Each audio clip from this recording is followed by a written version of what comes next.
marrom. Aí na sexta eu lavava marrom, no domingo ia com marrom, na semana ia com preta. Só que naquela época ser crente não era igual hoje não. Hoje é light ser crente. Olha, eu dou glória a Deus que nós estamos, que vocês estão vivendo nessa época. Porque na minha época, a gente não podia usar saia rachada. Quem é dessa época dá amém? Fala amém. Amém. Ó, tá vendo? Não podia cortar cabelo. Amém. Não podia assistir televisão. Amém. Não podia ouvir rádio. Eu já lembro da minha mãe, não. Eu era dessa época. E um dia, meu pastor me chamou, porque eu só tinha 2 saias e a saia era rachada. Eu não podia usar saia rachada. E ele me chamou e disse assim: minha filha, vem aqui. Deus tem uma obra na tua vida muito grande. Só que você precisa fechar esse racho aí da tua saia. Se fosse hoje, e havia a mãe, o pai, a família, dizer: o que isso tem a ver com o racho da saia, minha filha? Vou lhe processar. Não é assim, não? Não é assim. Eu estou mentindo. Mas sabe o que eu fiz? Eu falei: pastor, eu vou lhe obedecer. Cheguei em casa, fui lá, costurei com a mão o racho da saia. Fui para a igreja parecendo uma gueixa. E se eu estou aqui hoje, é porque eu fechei aquele racho.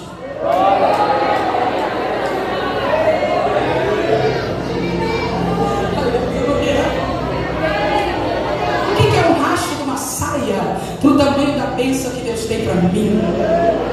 Aleluia. Vocês estão entendendo? Vocês estão entendendo? Eu já era pregadora, já assim, viajada, tudo. Eu me recebi um convite, pastor, para pregar numa marcha para Jesus lá em Uberlândia, Uberaba, em Minas Gerais.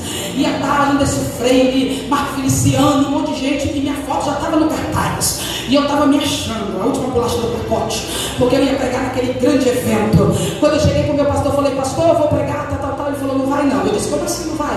Ele disse: você não está autorizado aí, é Santa Ceia, eu já liberei você 2 ceias e essa ceia você vai ficar. Se fosse alguns outros obreiros, ele dizia: eu vou, pastor, o senhor não vai segurar meu ministério, está querendo interromper meu ministério, pastor. Ia falar um monte, pastor. Eu falei: amém, meu pastor. Sentei no primeiro banco, irmão, tão triste. Não fui para a ceia, triste, mas ao mesmo tempo feliz, dando glória. Triste de não estar lá e feliz de estar na igreja. Quer que eu diga uma coisa para você? Depois de alguns meses eu fui num trabalho muito maior do que aquele, que estavam muito mais pessoas aqui do que aquelas pessoas. Deus honrou a minha fé e eu posso hoje ter liberdade. Ele fala para mim assim: não precisa nem dizer onde você está, vai, porque eu sei quem você é, eu te provei, eu te testei, você passou na prova, você é obediente. Deixa eu dizer uma coisa para você: você quer ser batizado, você quer ser revestido, você quer ter êxito na tua vida?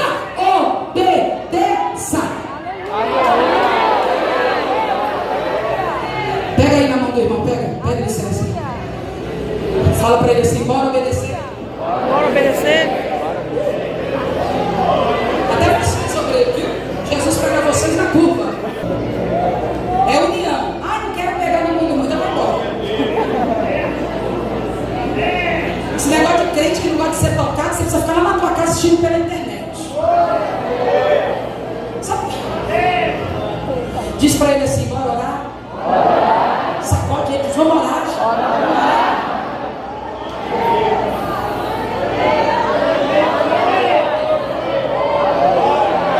Não vou abraçar. Depois da pandemia o negócio ficou pior ainda, né? Eu gosto muito de abraçar.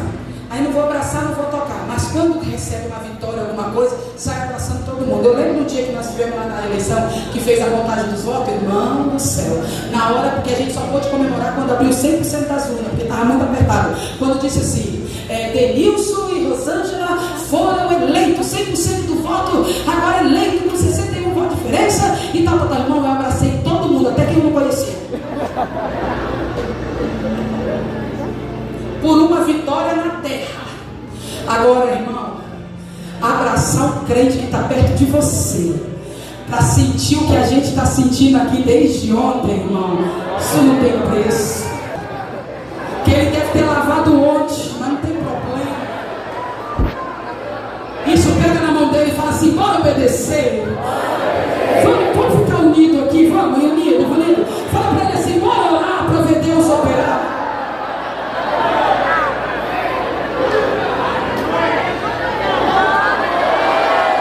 É a união. comunhão, já teve a oração, já teve a obediência. Só tem uns que estão querendo fugir, mas Jesus chegou para te pegar na curva. Sabe o que é pegar na curva, Jonas? Sabe o que é? Quando eu morava lá no Bacabal, no Maranhão, e hoje eu descobri que o pastor Antônio é de Bacabal. Eu fiquei tão feliz. Mamãe, minha irmã mais velha, bagunçava tudo, porque olha só, olha aqui para mim. Eita, Jesus. A minha irmã mais velha era terrível. Aí minha mãe ia bater na minha irmã mais velha, corrigir ela, e por causa dela eu também entrava no balaio. Aí tem crente que está aqui dizendo assim: Deus, eu não merecia estar ouvindo isso, porque eu sou tão crente, mas o que está do teu lado está só Jesus na casa. É por isso que Jesus está falando com a igreja desse jeito, assim, todo mundo junto, todo mundo. Aí eu lembro que minha irmã fugia da minha mãe e eu, para fugir, corria. Aí não tem assim, quando você corre a casa, aí a casa faz assim, o calçamento vai assim para a esquerda. Aí quando eu passava assim o calçamento que eu vinha, eu falava: agora ela não me pega mais, porque eu curvei, né, a casa. De repente eu sentia um solavanco no meu cabelo, assim, ela me pegava pelo cabelo, na curva. E ela dizia assim: vai fugir? Vai não, porque agora tu vai ver o que vai acontecer contigo. Só que Jesus é tão bom que Jesus não pega você de fio de ferro. Aleluia. Jesus pega você com amor. Ele te pega na curva e ele diz assim: do jeito que está, não dá mais para ficar. Você precisa se adequar para você ser revestido e acontecer tudo que eu quero que aconteça na tua vida e na tua história. Aí sabe o que acontece quando a gente entra? Primeira manifestação do Espírito Santo. Sabe qual foi? Vento. A Bíblia diz assim: e cumprindo-se o dia de Pentecostes, estavam todos reunidos no mesmo lugar. Interessante, sabe quantos dias que eles estavam ali? 10. Diga 10. Você está aqui há quase 3 horas, está se coçando para ir para a cantina comer. Eles ficaram 10 dias dentro do cenáculo, porque a Bíblia diz que cumprindo-se os dias de Pentecoste. Pentecoste é a festa dos 50 dias. Pentateuco, 5, Pentecoste vem 50 dias. Neles estavam há 50 dias. Do primeiro dia da Páscoa, conta-se 50 dias e é a festa de Pentecostes. É quando se cumpriu a festa de Pentecostes. Se Jesus foi assunto no citar, a melhor nota vai ser tua. E aquilo que você precisa para estar aonde você precisa estar, você vai fazer. E aquilo que você não lembrar, o Espírito Santo vai te capacitar.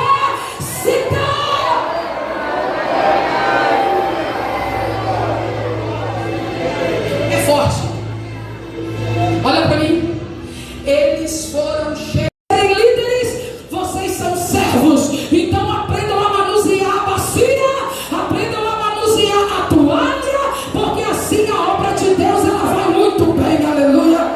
Ele chama os discípulos, sabendo que os discípulos iam ficar sozinhos, e começa a dizer para eles assim: ó, não se turbe o vosso coração, crede em Deus, crede também em mim. Na casa de meu pai há muitas moradas. Se não fosse assim, eu não teria dito: vou preparar-vos lugar. E quando eu for e vos preparar lugar, virei outra vez e vos levarei para mim mesmo, para que onde estiver, estejai vós também. Aí ele chega para os discípulos e fala assim: ó, eu não vos deixarei órfãos.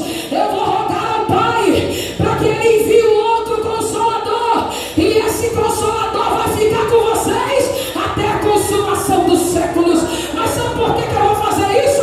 Porque não foram vocês que me escolheram, mas foi eu que vos escolhi e vos nomeei para que vades e deis frutos, e o vosso fruto permaneça, a fim de que tudo quanto pedires em meu nome, o Pai vos conceda.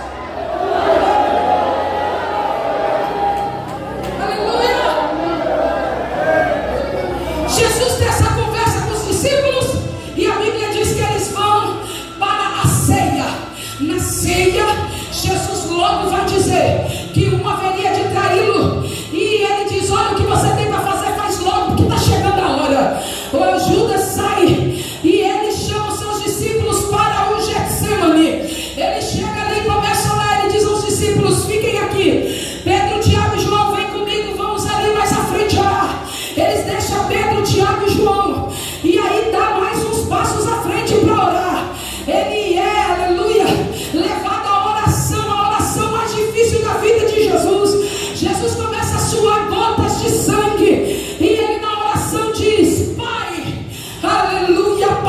de mim esse cálice, mas contudo, seja feita a tua vontade. Aleluia.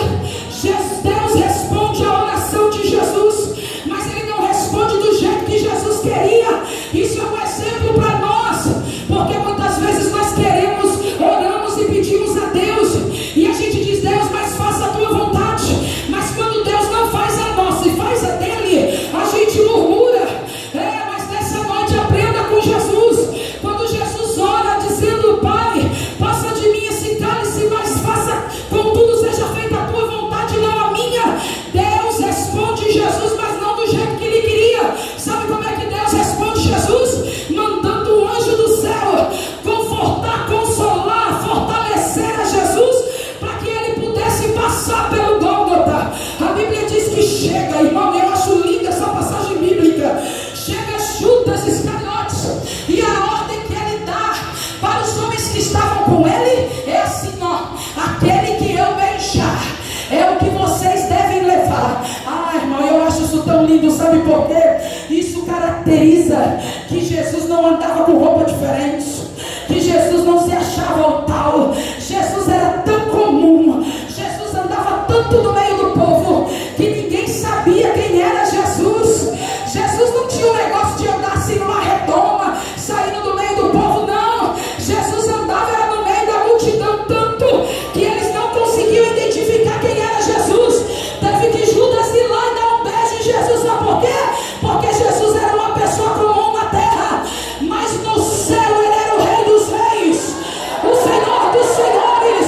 Sabe o que Deus está falando nessa igreja? Talvez você é tão comum que as pessoas não te reconheçam, e tá bom assim. O importante é quando você põe o joelho no chão, o céu sabe quem é você.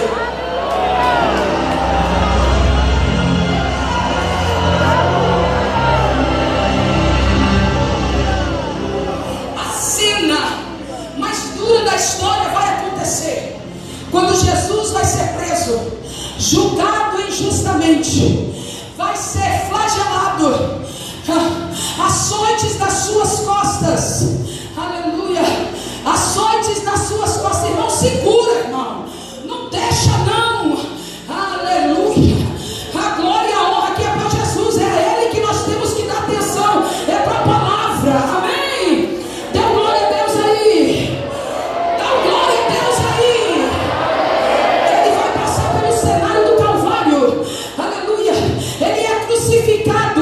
E a Bíblia fala que mais ou menos meio-dia, Jesus está na cruz, e ele começa a pedir água, porque ele está com sede. Mas passado o tempo, Jesus vai dar um brado, precisamente mais ou menos às 3 horas da tarde. Ele vai gritar e vai dizer: está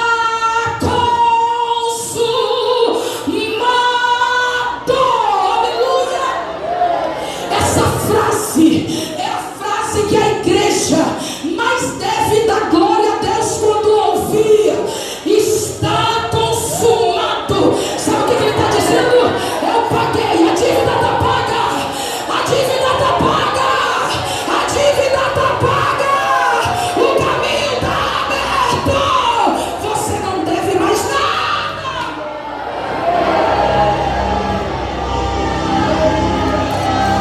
Sabe o que eu acho mais engraçado? Olha para mim, por favor.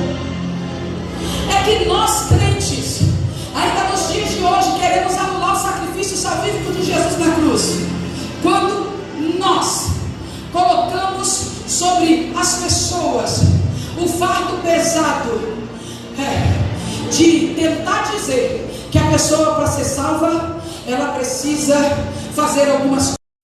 E vocês vão começar a glorificar a Deus somente pelas lembranças daquilo que Ele já falou acerca desse lugar, porque Ele diz: é tempo de cumprimento de promessa, meu Deus. Aleluia. A Bíblia diz que quando ela chega no sepulcro, a pedra está removida.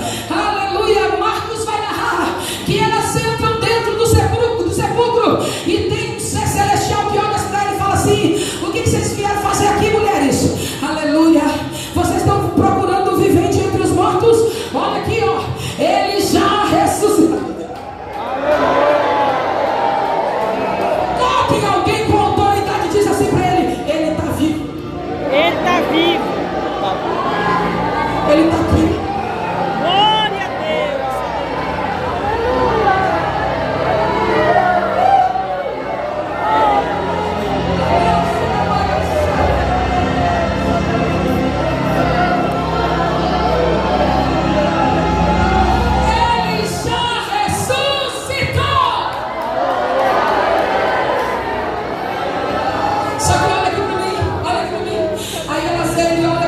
assim: só que tem uma coisa, vocês não vieram aqui em vão não. Não, eu tenho um recado que ele mandou deixar.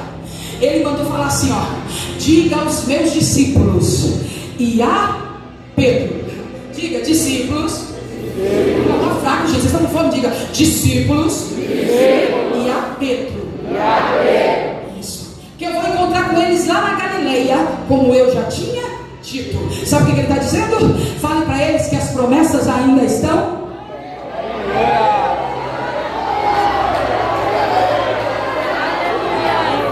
Eles fugiram, um negou, mas diz para eles que não tem nada não. As promessas ainda estão de pé. Aí a Bíblia fala assim, ó, em Marcos capítulo 16, verso de número 14, se não me falha a memória: e finalmente apareceu aos 11, aleluia, e disse para eles assim: Pai seja convosco. Oh, glória a Deus. Olhou para eles e disse assim: ei, incrédulos, vocês são tudo muito incrédulos. Para você que diz que Jesus não fala duro com a gente, que é coisa pior do que Jesus olhar no nosso rosto e dizer: incrédulo. Vocês não acreditaram. Aleluia. Só que eis aqui, ó, as marcas. Eu estou vivo. Vem, Tomé, toca aqui para você ver, Tomé. Aleluia. Aí ele olha para os discípulos e diz assim: mas eu deixo agora para vocês uma missão. Qual é a missão? Ide por todo mundo,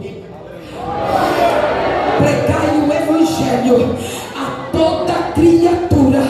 Quem crer e for batizado será salvo, mas quem não crer será condenado.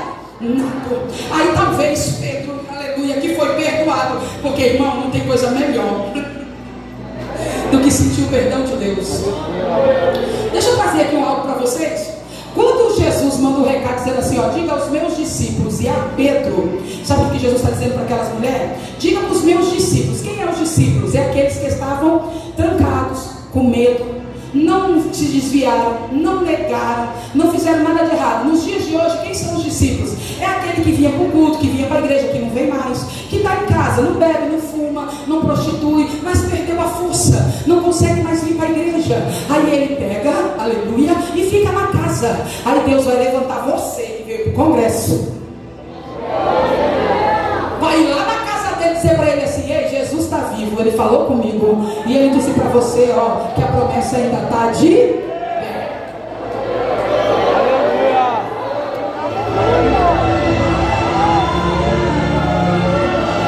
Então, para mim falar assim, os discípulos são esses. Quem é a representação de Pedro? Sabe quem é a representação de Pedro? É aquele que estava aqui, que pregava, que cantava, que orava e Deus curava, que falava em línguas, que profetizava. Só que ele se desviou não, se afastou da igreja. Porque para mim desviar, na minha concepção, é quando alguém sai da fé, apostada da fé, e vai servir outros deuses. Isso para mim é desviar. Mas aquela pessoa que saiu da presença de Deus, e aí você passou ali na esquina, ele estava com uma latinha de cerveja na mão. Você passou lá na esquina e ela estava vestida que nem uma Jezabel, toda seminua, abraçada num homem, fazendo coisa que não agrada a Deus. Quem é Pedro? Pedro é aquele que estava cantando aqui, e você passa lá na rua, ele está com um cigarrão na mão, na boca, fumando. Aí você vai olhar para mim e falar: irmã Sara, você está pregando heresia. Tô não. Sabe por quê?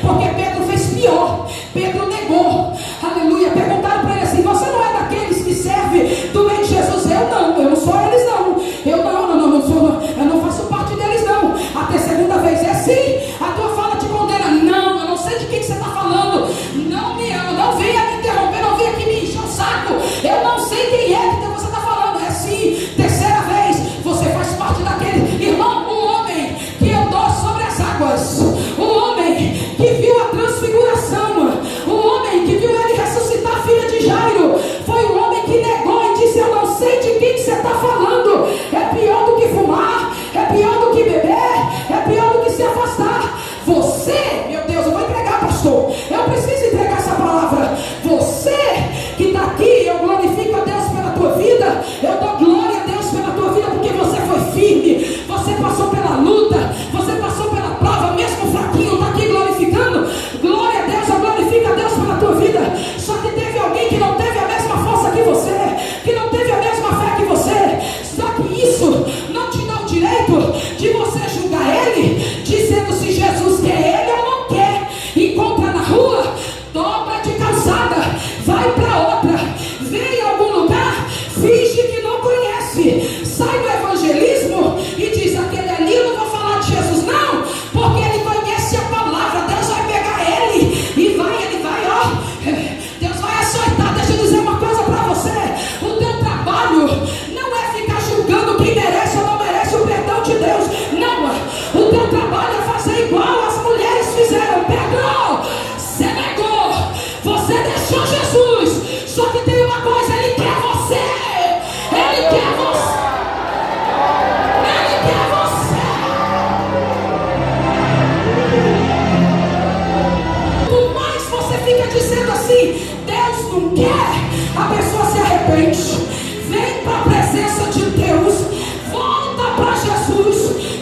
converte. Aí Jesus faz com ela igual fez com Pedro. Pedro, tu me ama?